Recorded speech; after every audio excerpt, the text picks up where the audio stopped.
시간 저희가 읽을 하나님의 말씀은요. 잠언 16장 9절입니다. 잠언 16장 9절입니다.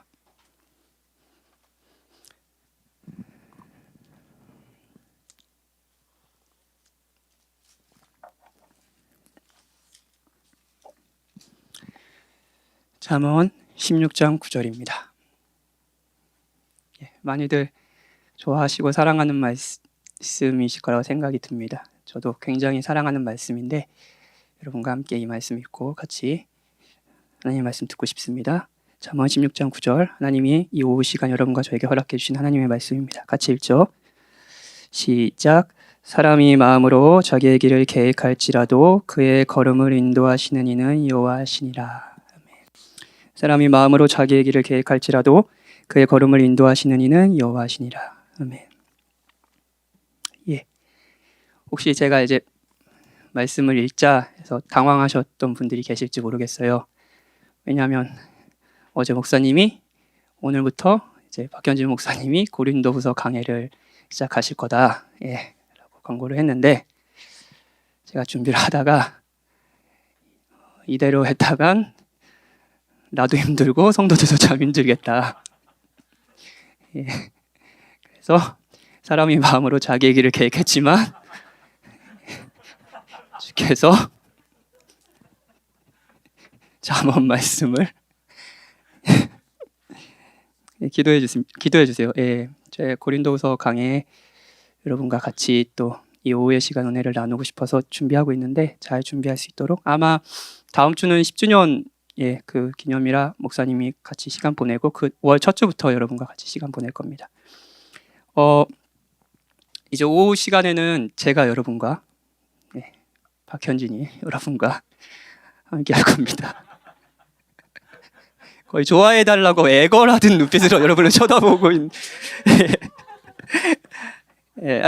사실 사역을 하면서 몇 번 이런 그러니까 제게 착 설교와 주기적인 설교와 사역이 맡겨지는 몇 번의 그런 시간이 있었습니다. 예를 들면 청년부와 장년부가 예배가 나눠지면서 제가 청년부 예배를 에베소서 기억나시는지 모르겠는데 했었었고, 그럼 막 처음에 저희가 사역을 시작하기 전에 금요기도회를 목사님께서 너가 맡아라, 금요기도회를.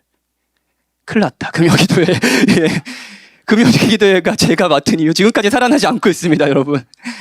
뭐 이런 그런 중압감이 있습니다.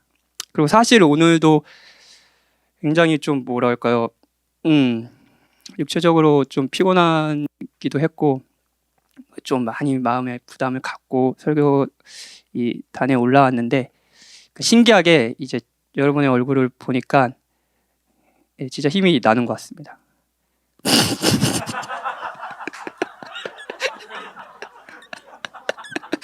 뻥 아니에요. 얼굴 왜 너무 표시나니? 아니에요, 진짜요, 진짜. 힘이 납니다, 진짜요. 여러분들 이렇게 너무 반갑고요. 설교자로서 여러분 다시 또 주기적으로 만나게 돼서 너무 반갑습니다. 어쨌든 오늘은 잠언 말씀에 여러분들이 아주 좋아하시는 이 말씀, 그리고 제가 사실 많이 진짜 제 인생에서 큰 위로가 됐고 한편으로 인생에서 가장 큰 짐같이 느껴졌던 이 말씀인데 이 말씀을 여러분과 같이 나누고 싶습니다. 제가 이 말씀을 준비한 이유는요, 코로나라는 사실 우리 모두에게 당황스러운 이 시간이 언제 끝날지, 이 시간이 왜 우리에게 주어졌는지, 그리고 이 시간을 통해 하나님께서 하시고자 하시는, 교회에게 하시는 메시지는 무엇인지, 그게 다 모르겠잖아요. 전 모르겠습니다, 아직. 그래서 이 상황에서 저희도 목회자로서 많은 계획을 합니다. 어떻게 하면 우리 영혼들을, 우리 성도님들을 잘 섬길 수 있을까?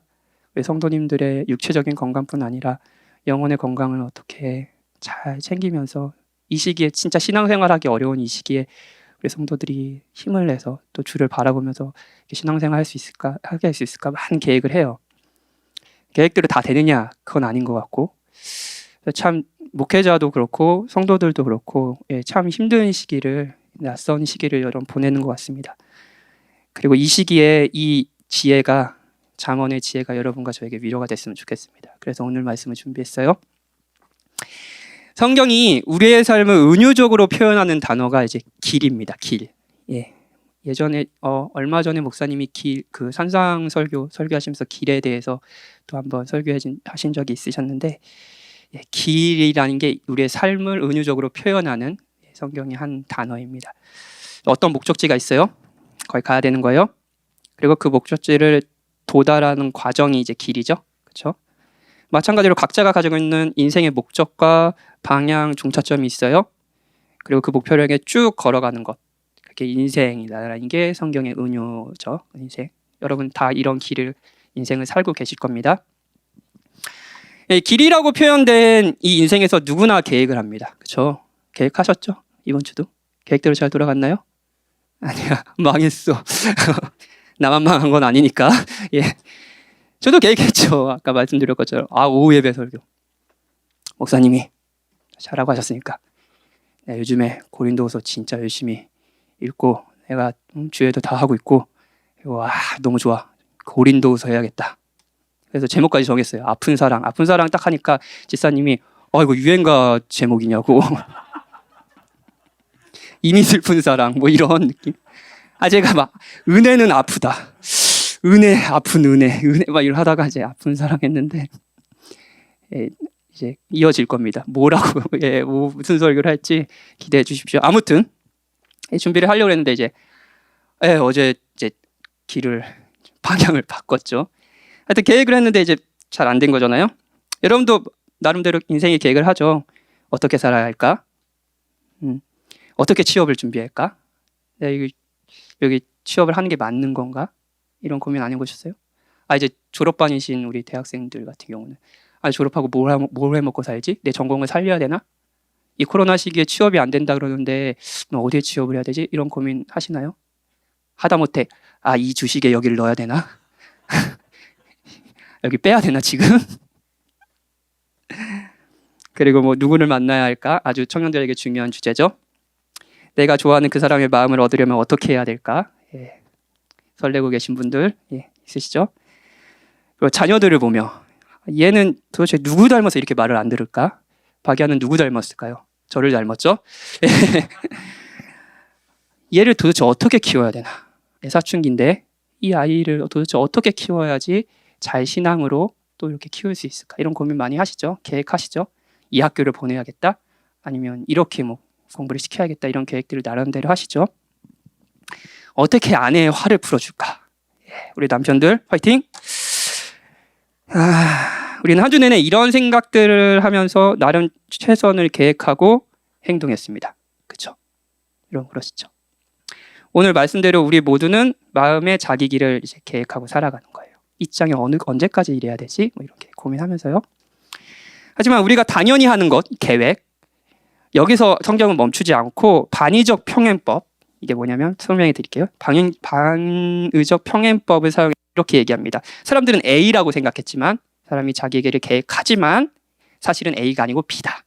사실은 자기의 길을 계획한 대로 사람이 인생이 돌아가는 게 아니라 그 걸음을 인도하신 자는 여호와시다. 이렇게 얘기하는 거예요. 사람들이 자기가 주도적으로 자기 삶을 계획하고 살아간다고 생각하지만 여러분들 많이 그러셨죠? 이번 주에 저도 마찬가지예요.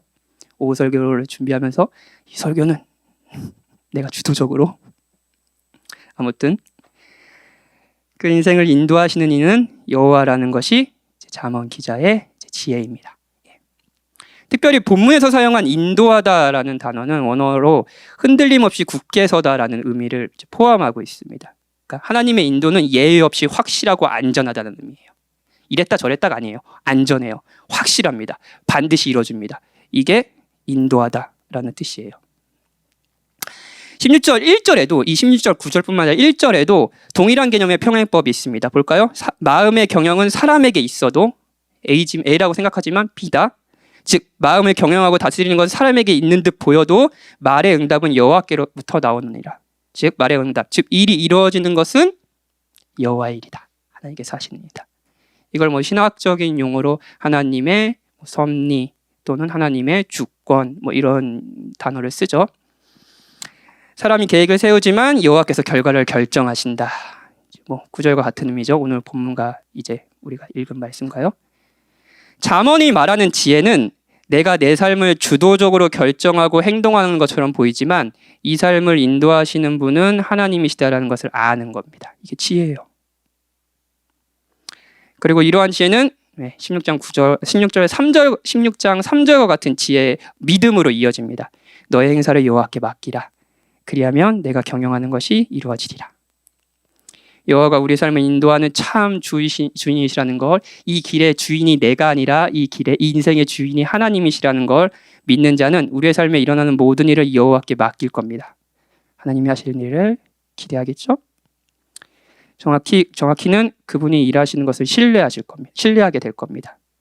그 중심에는 우리의 삶을 주도적으로 이끄시는 참 주인에 대한 기대감이 있을 거예요. 이것이 잠언이 말하는 길이라고 표현한 인생을 살아가는 지혜입니다. 끝 하면 이제 역대급 설교 10분. 그럴 리가 없죠, 여러분. 지금 2장 했어요. 예. 이렇게 끝나면 저만 아쉬울지는 모르겠지만 아쉽잖아요. 이제 우리 이제 서로 솔직해지는 타임이에요. 자, 여러분 중요한 시간이죠. 우리가 인생을 계획하지만 하나님께서 내 인생을 책임져 주시고 이끌어 계신다라는 이 지혜가 여러분 언제 가장 필요하신가요? 언제 막 진짜 위로가 되고 막 그러세요? 인생을 쭉 생각해보면 아마 이럴 때입니다. 미래가 불안한 거예요. 미래 불안해요. 내가 분명 정해놓은 결과는 있어요. 기대하는 미래는 있어요. 근데 이것을 할 능력은 나한테는 없는 것 같은 거예요. 예를 들면 아이를 잘 키우고 싶어요. 아까 얘기했죠? 좋은 거죠, 이거는. 아이 잘 키우는 거 좋은 거, 하나님 기뻐하시는 일이고요. 근데 모든 부모가 원하는 결과이고요. 하나님께서도 원하는 결과겠죠? 그런데 아무리 생각해도 아이를 잘 키울 능력은 내게 없는 것 같은 거예요. 그때 엄청 불안하잖아요. 그렇죠? 어떡하지? 나 때문에 이 아이의 인생이 망하면 어떡하지? 이런 불안 생길 거 아니에요? 그런데 이 말씀이 위로가 되는 거예요. 하나님이 나와 자녀의 삶을 책임져 주시고 인도해 주신다. 예를 들어서 어떤 분이 진짜 이제 정말 사랑하는 배우자를 만나서 결혼이라는 안정적인 삶을 살고 싶어요. 그렇죠? 원하는 결과가 있어요. 근데 아무리 봐도 지금 당장 누구를 만나는 것은 뭐 그렇게 막 한 번에 확 될 것 같지 않아요. 불가능해 보이는 거예요. 그때 이 말씀이 위로되지 않겠어요? 맞아. 내가 계획할지라도 하나님이 나의 길을 인도하시는구나. 사업하시는 분들 원하는 사업의 결과들이 있죠. 근데 이제 이게 저는 사업을 안 해봤지만 왜 이게 사업을 운영하는 게 쉽지 않을 거 아니에요. 그러니까 그거에서 원하는 결과가 나오지 않을 것 같다는 두려움에 또 근데 하나님께서 그 사업체를 운영하신다라는 믿음이 생기면 얼마나 좋겠어요. 그렇죠? 이럴 때 이제 주로 이 말씀이 우리에게 위로가 됐어요. 이쯤에서 제 이야기를 하나 할게요. 고등학교 시절, 특히 고3 시절, 이제 다들 불안할 거 아니에요. 원하는 결과가 있잖아요. 원하는 대학이 있잖아요. 근데 제가 그 결과를 이제 들어가기는 좀 힘들어 보이는 불안감이 있을 거 아니에요. 막 불안하고 있으니까 어머님이 이제 여러분도 아마 그거 하셨을 수도 있는데 고등학교 때 하셨을 수도 있는데 이제 어머님이 공부하기 전에 잠언 한 장을 꼭 읽어봐라 이렇게 얘기를 하셨어요. 예. 뭐 공부를 그다지 잘하지 않는 이렇게 표현하니까 좀 있어 보이긴 한데 공부를 못하는 저로서는 이제 동아줄을 잡아야 하잖아요. 불안하니까. 그래서 말씀을 좋아서 읽었다기보단 하나님을 향한 약간의 협박 같은 느낌? 제가 말씀 읽습니다, 주님. 쟤는 안 읽어요. 근데 나 좀 말씀을 읽고 공부를 한다고요, 하나님. 막 이런 느낌. 어떤 건지 아세요? 다 해보셨죠? 안 했다고? 나 알았어요. 고개를 너무 새하게 흔들어서 나만 나쁜 놈이 되는 것 같은. 뭐 이렇게 했어요. 일단 이제 이렇게 성경을 그렇게 읽는데 제 마음을 사로잡는 구절이 있었습니다. 당시 뭐 저는 어떤 원하는 결과를 위해서 원하는 대학을 위해서 열심히 노력하고 있었죠. 뭐 열심히는 아니고 하여튼 어쩌면 열심히 하고 있었을 거 아니에요. 근데 내 삶이 어떻게 펼쳐질까? 또 대학에 못 가면 인생이 망하는 건 아닌가? 막 이런 고민들, 막 두려움 다 고3 시절에 수험생 시절에 하시죠. 근데 그때 이때 이 말씀이 눈에 들어오는 거예요. 사람이 마음으로 자기의 길을 계획할지라도 내가 내 삶을 계획하고 열심히 뭔가를 하려 하지만 그의 걸음을 인도하시는 이는 여호와시니라. 결과를 주시는 분은 하나님이시구나. 대학에 가는 것이 우리 주님의 뜻하신 바대로 이루어지는구나. 네. 그날 바로 집에 가서 책상과 집 책상과 학교 도서관 이런 데 이 말씀을 써서 붙여놨습니다. 이렇게 붙여놨어요. 원래 공부 못하는 애들이 책상 주변이 화려하잖아요. 이렇게 그냥 하면 되는데, 그치? 그냥 했었으면 좋았을 것 같은데 필통에 막 볼펜도 막 색색깔로 다 있고, 예, 예, 그 고3 시절에 인생이 막막할 때 이 말씀이 얼마나 위로가 됐는지 몰라요, 저에게. 근데 결과는 어떻겠어요? 제가 원하는 대학에 갔을까요? 모두가 이제 예상하시는 대로 제가 원하는 대학은 가지 못했습니다. 예, 기적은 잘 일어나지 않거든요. 예, 제 실력대로 이제 대학에 간 거예요. 제가 제일 먼저 그 대학의 결과를 딱 받아들이고 제가 제일 먼저 한 일이 뭔지 아세요? 집에 가서 붙어있는 이 말씀을 버리는 거였습니다. 띄워버리는 거예요. 어떤 결과가 있어요. 방향이 있어요. 원하는 게 있어요. 나에게 올 것 같지 않은 거예요. 그때 이 말씀은 위로가 됩니다. 하나님이 나의 삶의 주권자시고 내 원하는 결과를 주실 수 있을 것이다 라는 이 말씀이 사실 정작 의미하는 바는 아닌데 우리는 언제나 하나님이 주권이라는 것을 이런 식으로 사용하고 위로를 받죠. 그 목표를 이루시는 분은 하나님이시다, 막 이런 사실. 문제는 이제 제가 원하는 결과대로 인생이 돌아가지 않는 거예요. 결과가 나에게 안 온 거예요. 더 이상 이 말씀은 위로가 되지 않았습니다. 짧으면 짧고 길면 길다는 제 인생에서 이 하나님의 주권, 하나님의 섭리라는 말씀은 언제나 저의 마음속에 이런 굴곡을 겪었습니다. 좋아하는 학교 후배에게 마음을 어떻게 표현할지 고민할 때 이 말씀은 위로를 주었고요. 하지만 그 친구가 다른 사람을 좋아한다고 했을 때 저는 바로 이 말씀을 마음에서 지웠습니다. 신대원을 힘들게 준비할 때, 저는 사실 백석 신학대학원을 이제 입학을 했는데 원래 제가 준비하던 신학대학원은 이제 장로교 신학대학원이라고 장신대라는 신대원이었어요. 거기를 한 2년 준비했어요. 이제 떨어졌죠. 예, 당연히. 예, 힘들게 준비할 때 이 말씀이 위로를 받고 제 인생의 주인이 하나님이시라고 막 고백했어요. 예. 근데 그 힘들게 준비한 신대원에 떨어졌을 때 어떻겠어요? 이 말씀이 저에게 위로를 주기보다는 하나님을 원망하게 했습니다. 하나님이 하신 일이라고? 하나님이 저에게를 인도하신다면서요? 그런데 고작 이런 방법입니까? 제가 뭐 다른 거 원한 것도 아니잖아요. 주의 길을 걷겠다고 하는데 여기 입학도 안 시켜주는 겁니까? 공부 안 해서 못 떨어졌는데. 예. 자, 여러분의 인생은 어떠십니까? 자, 계획대로 잘 돌아가고 있나요? 원하시는 결과가 이제 손에 잡히고 만족하는 삶을 지금 살고 계시나요? 코로나라는 모두가 낯설고 어려운 시간, 여러분의 이 지혜가 위로가 되십니까? 하나님의 섭리, 하나님의 주권, 지금 이 시간의 주인이 하나님이시다. 계획하는 것이 불가능한 상황이잖아요. 지금 코로나. 언제 개전할지, 언제 예전의 삶으로 돌아갈지 좀 모르겠어요. 돌아갈 수 있을까요? 다 같이 모여서 식사도 하고 같이 교제도 나누고 그런 시간이 주께서 주실까요? 모르겠습니다. 그런데 이때 하나님이 주권적이시다, 하나님의 섭리, 이 시간의 주인이시다, 하나님이 뜻하신 바를 이루신다, 이 진리가 여러분의 위로가 되십니까? 지금 인생이 여러분들 마음대로 돌아가지 않는 이 시점, 지금 위로가 되세요. 길을 인도하시면서요. 그런데 고작 이런 방법입니까? 저는 저 여자를 원한다고요. 근데 저를 이렇게 초라하게 만드시는 겁니까? 라는 생각은 안 하세요? 이게 하나님의 뜻입니까? 근데 이 지혜, 하나님의 섭리, 이 지혜는 진짜 엄밀히 살펴보면 이 지혜가 정말 필요한 순간은, 그리고 이 말씀이 말하는 바를 잘 이해하고 있다면 이 지혜가 정말로 필요한 순간은 인생이 내 계획대로 흘러갈 때가 아니라 인생이 내 계획대로 흘러가지 않을 때입니다. 내가 원하는 것을 내가 손에 갖지 못할 때입니다. 원하는 결과가 있어요.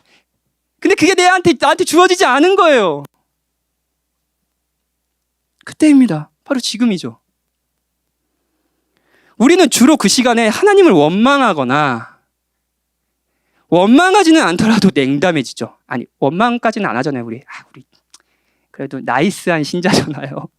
원망하는 게 좀 죄책감 생기잖아요. 그러니까 멀어지죠. 더 많이 하지 않습니까? 냉담해지는 거예요. 그래, 하나님이 그렇지 뭐. 하나님이 내가 좋아하는 거 주실 리가 있나? 하나님은 언제나 그랬어. 감정적으로 멀어지는 거죠. 그런데 그때, 지금 이 시간이 이 지혜가 우리에게 필요한 순간입니다. 왜냐하면 이 지혜는 바로 우리에게 겸손을 요구하기 때문입니다. 겸손을 요구해요. 겸손을. 여러분, 겸손이라는 것은 내가 상대보다 못하다는 생각일 때 자연스럽게 나타나는 태도입니다. 예를 들어 상대방이 내가 항상 상대방보다, 여기 영욱이가 있으니까 영욱이 잠깐 예를 들어도 될까? 영욱이가 저보다 되게 잘생겼고 그리고 공부도 똑똑하고 이렇게 참 이렇게 훌륭하다라는 생각을 할 때 영욱이 앞에 제가 겸손해지죠. 근데 만약에 제가 영욱이를 그렇게 보지 않는 거예요? 영욱이를 낮게 본다는 거예요? 그럼 당연히 겸손해질 리가 있겠습니까? 상대를 높게 볼 때, 상대가 나보다 더 낮은 게 아니라 다 나은 사람으로 볼 때 그렇게 이제 겸손이라는 태도가 나오겠죠. 만약 우리가 무의식 중이라도 내가 행복한 것에 있어서, 내 행복에 있어서 내가 세운 계획이 하나님 계획보다 완벽하다, 이 계획대로 내 인생이 돌아가야지, 이 결과가 내 손에 잡혀야지 내가 가장 유익하다, 내가 가장 행복하다라는 생각을 한다면 겸손할 수 있겠습니까? 당연히 없죠. 오히려 하나님이 더 완벽하다 라는 생각이 우리를 겸손하게 만들 겁니다. 그렇죠? 하나님이 더 크신 분이다 라는 생각을 해야만 우리는 하나님 앞에 겸손해질 수 있습니다. 겸손하지 못하는 이유는 하나예요. 우리가 하나님보다 더 크다고 생각하는 거예요. 지금 인생이 이렇게 내 마음대로 돌아가지 않는 거에서 원망이 쏟아지는 이유는 하나입니다. 내가 하나님보다 크다고 생각하는 거예요. 이렇게 돼야지 내 인생이 더 나은 건데 왜 하나님은 날 이렇게 인도하지? 이거 아닌가요, 여러분? 하나님이 더 크다고 생각하지 않는다면 우리는 겸손해질 수 없습니다. 그리고 단순히 하나님이 크시다고 생각할 뿐 아니라 겸손이라는 것은 단순히 상대가 나보다 더 크다는 것을 알 때만 나오는 태도가 아닙니다. 예를 들어 여러분이 아주 월등하고 공부를 잘하는 친구를 보면 여러분 항상 겸손하셨습니까? 우리 제가 잘생겼잖아. 제가 잘생기고 되게 나이스하잖아. 그럼 제아를 보면서 제가 겸손할까요? 질투 안 나. 제가 사랑해, 오케이. 질투나지 않으세요? 공부 못해요.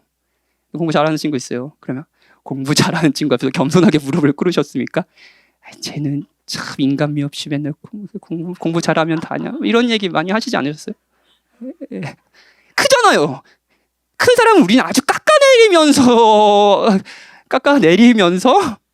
높아지려고 하는 게 인간 본능 아닌가요? 단순히 크다라는 인식이 우리를 겸손하게 하지 않습니다.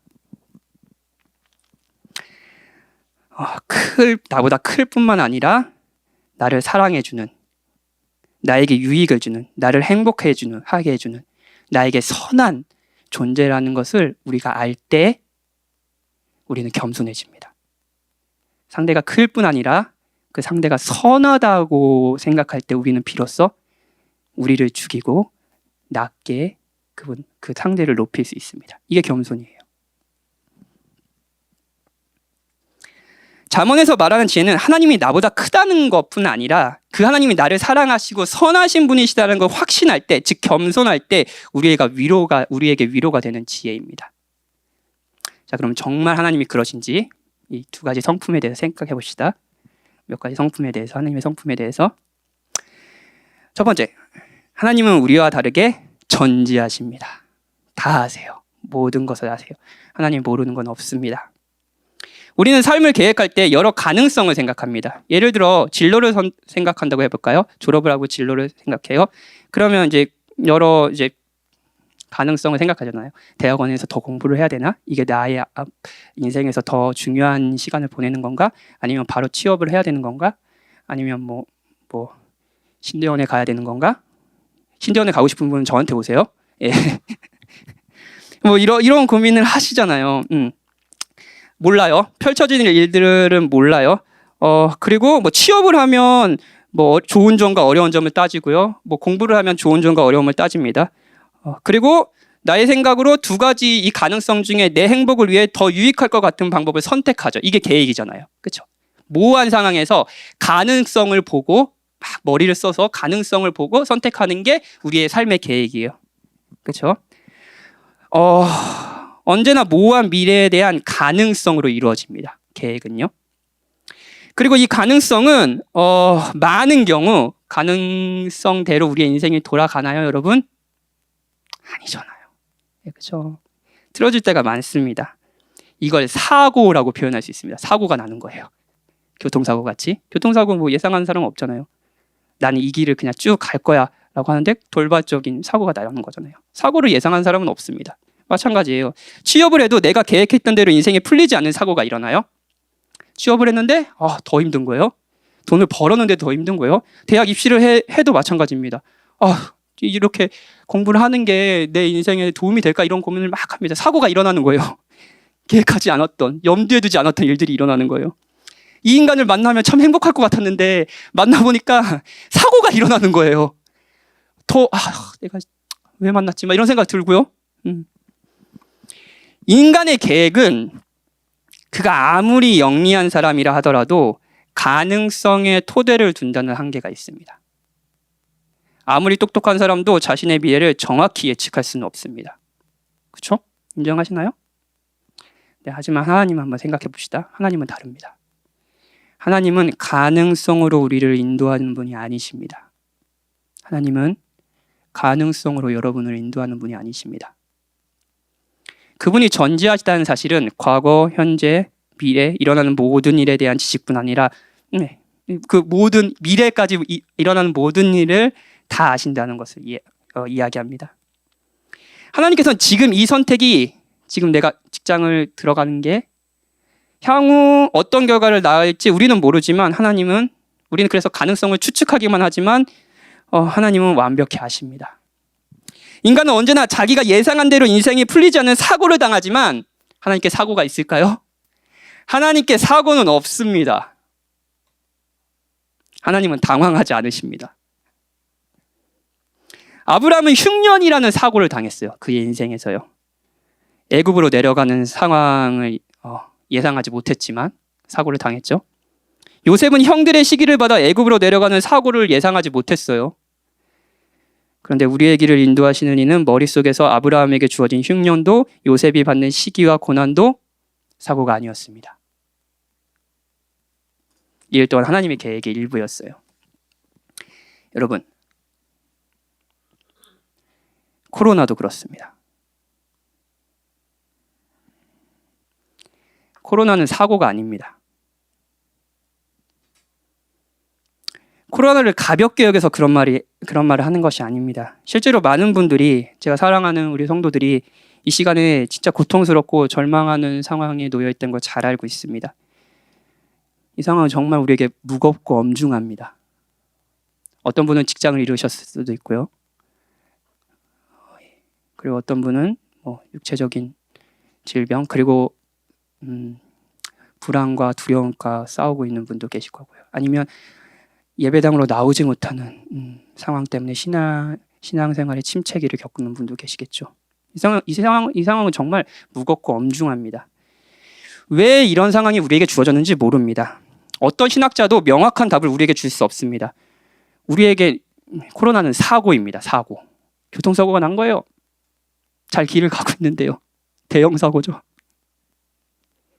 그런데 전지하신 하나님께는 코로나가 사고가 아닙니다. 여러분, 정말 그렇습니다. 하나님이 하셨습니다. 하나님이 이 시간의 주인이십니다. 하나님이 모든 것을 아신다는 사실은 하나님이 실수하지도 않으신다는 것뿐 아니라 후회하지도 않으신다는 사실입니다. 하나님 후회하지 않으십니다. 여러분의 선택에 대해서 후회하실 때 있었죠? 그렇죠? 예를 들면 그때 내가 전공을 다른 것을 선택했으면, 내가 신대원에 안 갔으면, 예, 진심 아니에요, 여러분. 이 사람을 만나서 결혼했어야 되는데 이 사람이 아니라 내가 왜 두 회사 중에 이 회사를 선택했을까? 저 회사를 갔으면 내가 좀 더 나았을 텐데 왜 그때 내가 왜 여기 했지? 자, 우리는 왜 후회를 할까요? 그것은 우리가 아는 것이 우리가 선택한 인생의 결과만 알기 때문입니다. 뭐냐면 우리가 선택할 수 없었던 그 길에 대해서 우리가 모르기 때문입니다.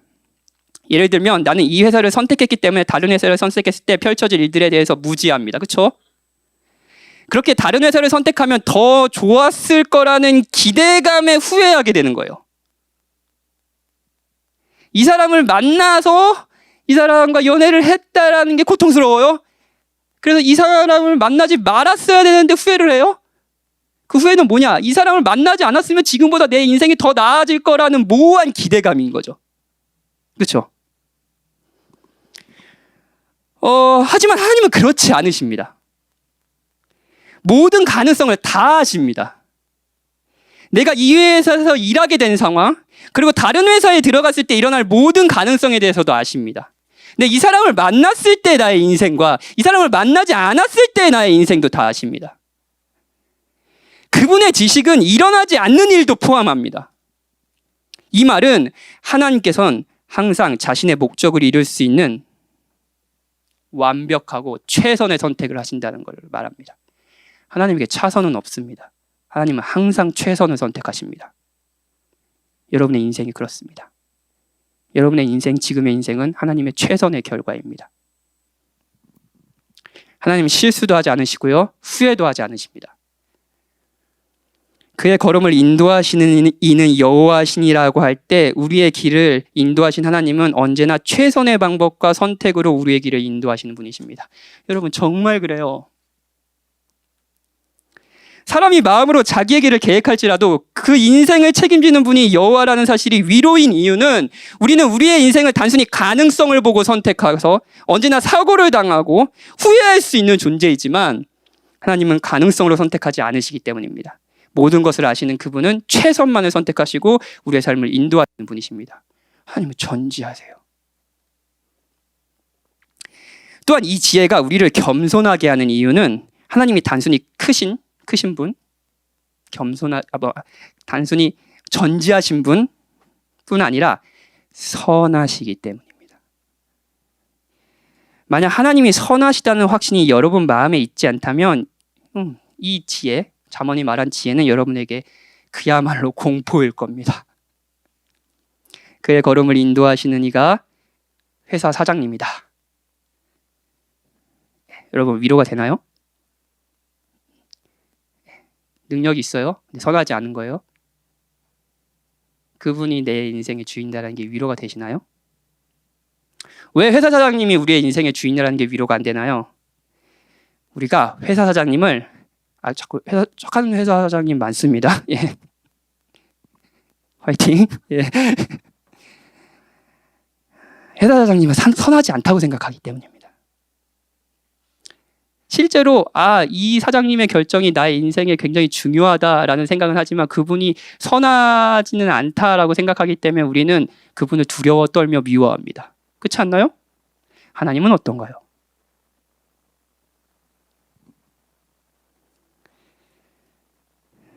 실제 내 삶을 주도할 능력도 있는 분이지만 그분이 악하다면 우리에게 이 소식은 절망만 줄 뿐입니다.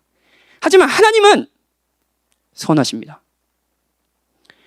우리는 나름대로 우리에게 가장 유익할 것 같은 선한 결과와 목적을 품지만 하나님은 우리보다 더 선하십니다. 우리를 위한 완벽한 계획, 선한 계획을 알고 계십니다. 그리고 우리에게 가장 선한 결과를 주시는 분이 바로 하나님이십니다. 참으로 우리가 마음을 두고 신뢰해야 될 선하신 분이 하나님이시라는 거예요. 저는 본문의 말씀이 위로가 되지 않을 때를 얘기 드렸잖아요. 인생이 자기 뜻대로 돌아가지 않을 때. 우리는 주로 그때 이런 생각을 합니다. 내 계획이 이루어지고 내가 원하는 결과가 나왔다면 그것이 나에게 더 유익하고 선한 것이야. 맞죠? 그렇죠?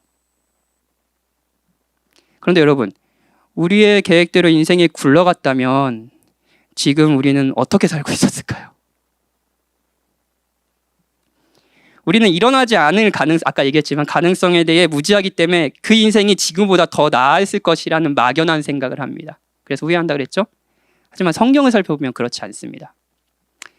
만약 바울이 이제 전도 여행을 할 때 2차 선교 여행 때 동유럽인 마게도냐 지방으로 간 것이 아니라 자신의 계획대로 갔다면 전 유럽으로 복음이 전파되는 일은 더 더뎌졌을 수도 있습니다. 그렇죠?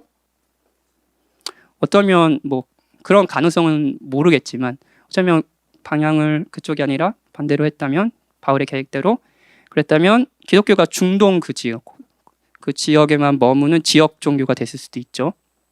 하지만 바울의 걸음을 인도하시는 여호와셨고요. 이 여호와는 바울을 통해 복음이 유럽 전역으로 이어지게 하셨고요. 그리고 2000년에 걸쳐 우리나라까지 오게 하셨습니다. 만약 아들을 낳지 못한 아브라함이 자기의 계획대로 아들이 없는 거예요. 그래서 아브라함은 아주 적극적으로 자기의 삶을 계획했습니다. 그의 계획대로 자신의 종 엘리에셀을 장자로 뒀거나 두 번째는 여종 하갈에게서 태어난 이스마엘을 장자로 삼았다면 만약 그랬다면 그의 계획대로 아브라함에게서 이삭으로 이어지고 이삭에서 야곱으로 이어지는 예수님의 계보는 없었을 겁니다. 하지만 하나님께서는 자신의 선하신 계획대로 바울은 마게도냐로 인도하셨고요. 아브라함을 인내하게 하시고 때가 되어 이삭을 주셨습니다. 만약에 사람의 뜻대로 인생이 그저 돌아가게 놔두고 하나님은 단순히 방관만 하시는 분이셨다면 여러분과 저에게 구원은 없었을 겁니다. 하지만 하나님은 그렇게 하지 않으셨습니다. 하나님이 주도적으로 자신의 선하신 뜻들을 우리 삶 속에서 이뤄가셨죠. 성경의 역사가 그렇습니다. 우리의 계획대로 우리의 인생이 펼쳐졌다면 우리의 계획대로 다 이루어졌어요. 우리는 어떤 모습일까요? 만약 제가 그때 저의 기대대로 원하는 대학에 갔고 또는 대학원 입시를 한 번에 붙어서 그 제가 원하는 신학대학원에 갔으면 저는 어떤 모습으로 있었을까요? 확실한 건 여러분 앞에 있지는 않겠죠? 저는 그 모습을 상상으로 그려낼 수는 있지만 그 상상이 실제가 됐을지는 모르는 일입니다.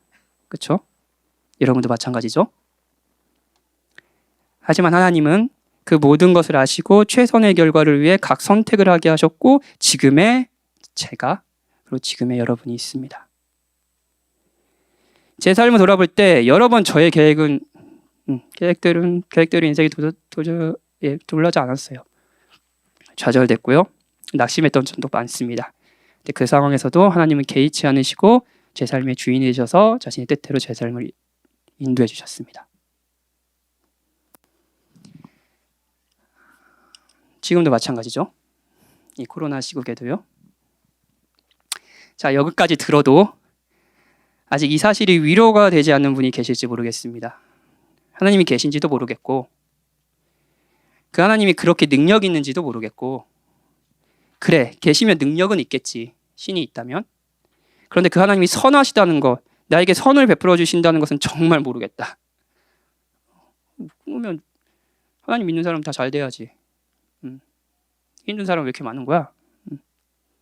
힘든 상황에서 도저히 이 사실이 위로가 되지 않는다. 그리스도인들이 왜 힘든지는 고린도후서를 같이 읽으면서 우리 서로 위로를 받읍시다. 계속 이렇게 광고를. 여러분 들어주세요. 여러분 만약 이런 생각을 한다면요. 지금 이 시간 제발 들어주세요. 호소입니다. 만약 여러분이 이 상황에서 여전히 하나님을 신뢰하기 힘드시다면 선하시다는 걸 기대하기 어렵다면 여러분을 위해서 그분의 선하심을 믿어야 될 가장 확실한 증거를 이야기해 드리겠습니다. 요한복음 14장에 보면 예수님과 제자들의 대화가 나옵니다. 13장에서 요한복음 13장에서 죽음을 앞두시고 제자들 발을 예수님이 씻겨주십니다. 굉장히 감동적인 장면일 거 아니에요. 그 당시에 이제 발을 씻기는 건 종이나 하는 아주 진짜 굉장히 비천하게 여겨지는 일이었거든요. 근데 예수님이 스스로 자신을 낮추셔서 제자들 발을 씻긴 거예요. 굉장히 분위기가 좋았겠죠. 예.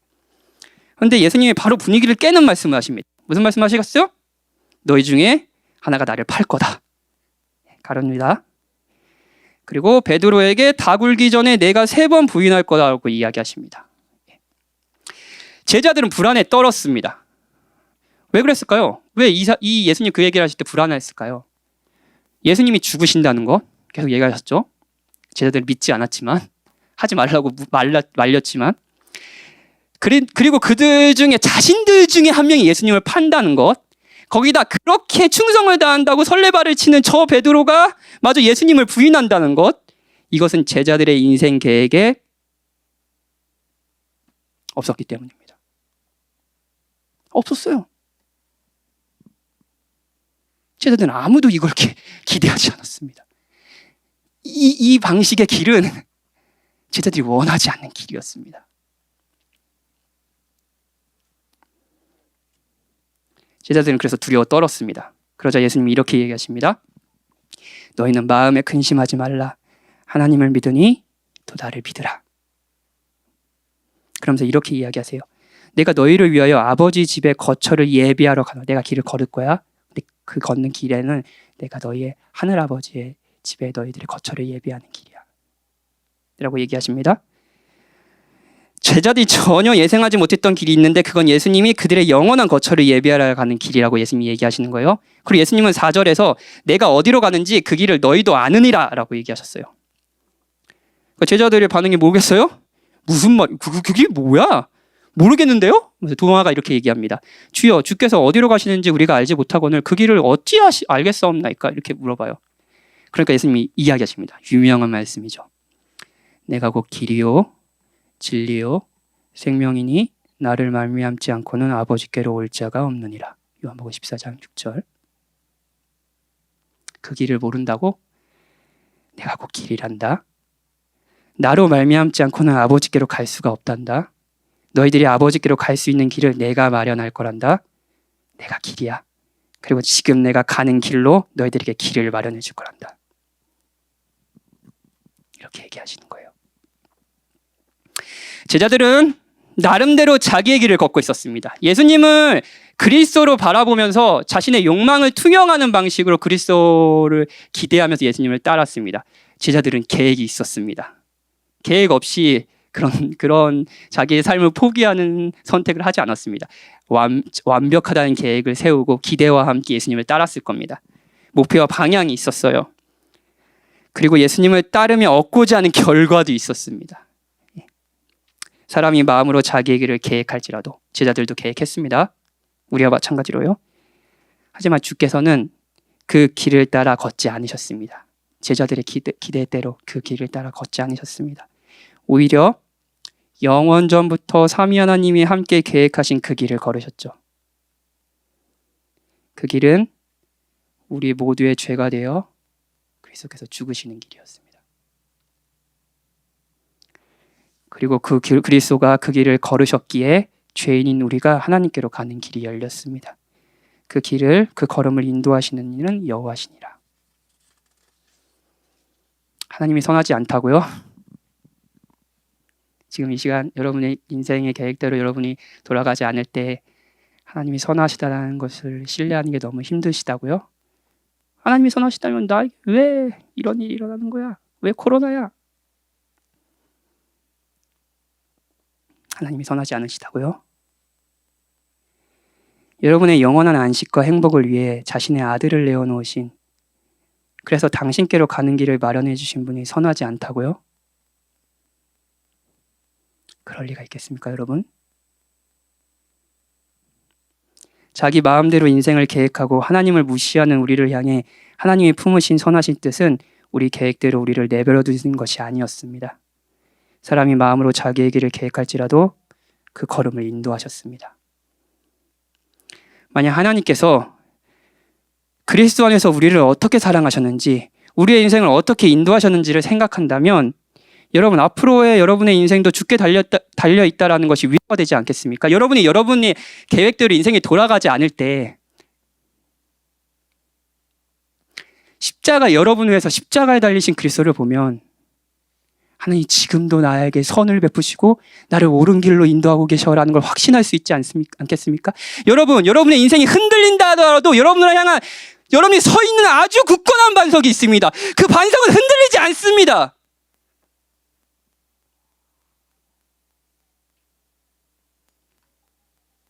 그 반석은 흔들리지 않아요.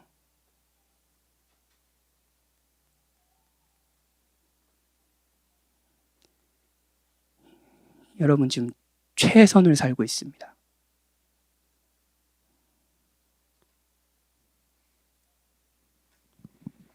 그리스도를 바라보면 그것을 확신할 수 있어요. 하나님이 그리스도를 바라보며 하나님이 우리를 버리셨다는 것 상상이나 할 수 있겠습니까? 그리스도를 바라보며 이놈 말 안 듣네? 버려야겠다. 그럴 리가요. 자기의 가장 소중한 분을 내어놓으신 분이요. 우리의 인생을 선하시게 돌보지 않으시겠습니까? 코로나라는 상황도 크고 선하신 주의 계획의 일부라는 것을 신뢰하며 그분을 의지할 수 있지 않겠습니까?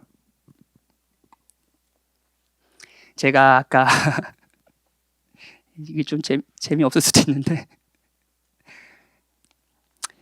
예수 안에 소망 있네라는 찬양 너무 좋더라고요. 그걸 근데 가사가 안 올라와서 제가 이렇게 쳤어요. 이렇게 빨리 치려고, 가사를 빨리 올려주려고. 근데 제가 오타를 쳤어요. 예수 안에 소망 있네 이렇게 이거잖아요, 원제가. 예수 안에 소망 있니? 이렇게 친 거예요. 제 마음, 여러분의 마음. 우리는 항상 그렇죠. 그리스도가 우리의 소망이다. 그리스도가 우리의 인생이 망하지 않았다라는 것을 계속 바라보고 오늘의 힘겹지만 오늘의 실패한 것 같은 우리 뜻대로 이루어진 않은 인생을 묵묵히 걸어가는 소망이다 라는 것을 우린 계속 듣지만 그리스도 안에 소망이 있니? 하는 것처럼 의심하죠. 하지만 그리스도 안에 소망이 있습니다. 여러분의 의심에도 불구하고 하나님께서 선하시게 여러분의 삶을 인도하고 계십니다.